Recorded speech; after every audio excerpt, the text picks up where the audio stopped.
I hate when I tell people that I don't drink or smoke, and then they ask me, well, what do you do for fun? I don't know. What kind of question is that? I be smiling. I share a laugh every now and then.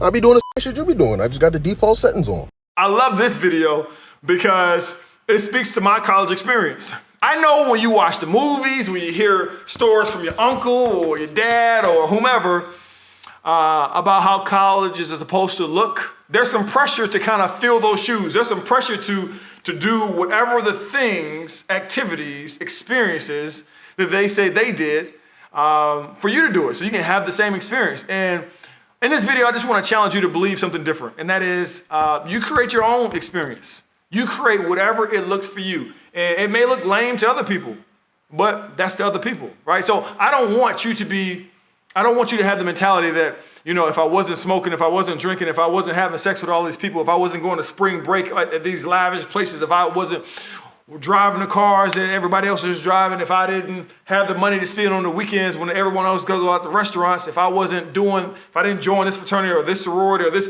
like if I didn't do all the things, all the trinkets that everyone else said that I was supposed to do and receive, then I'm doing it wrong. That's false. If we're being honest,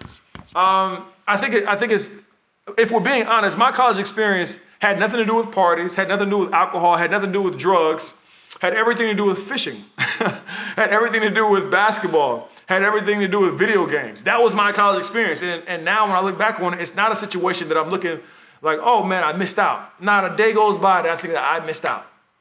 And that's no shade or no knock against those individuals that decide to do some of those things. That's your social life. They want to do those things, fine. But I don't want you to feel like there's pressure to, or you're not doing it right unless you do that. And I also want you to understand that anybody that tries to put pressure on you to do those things, those aren't people that you want to be around, right? Those aren't people that are even mature enough to even have a social interaction with if they feel like there's not a social interaction unless you do these things or unless you do this like I do it. Those aren't quality individuals at that time. Maybe they're mature and be better in the future, but at that time, they're not the people that you want to hang around with because you shouldn't be doing anything that you don't feel comfortable doing, right? And I'll say this while I'm on the topic, as far as just student athletes are concerned, don't feel pressure to be around this different type of experience that you don't want to be around just because just because this is your teammate, just because we wear the same jersey. I mean, I'm supposed to be in these compromising situations with you off campus doing God knows what because you're doing it? Nah, I ain't, nope. My teammates are our teammates on the court, okay? That is it. We part ways out the court because some of my teammates like to indulge in some things I don't want to be around. And that doesn't make you any less of a teammate. That doesn't make you any less of a competitor. And I encourage you to find whatever that experience is for you and own it. And that be your experience. And don't let anybody talk you out of saying that you're not doing it right.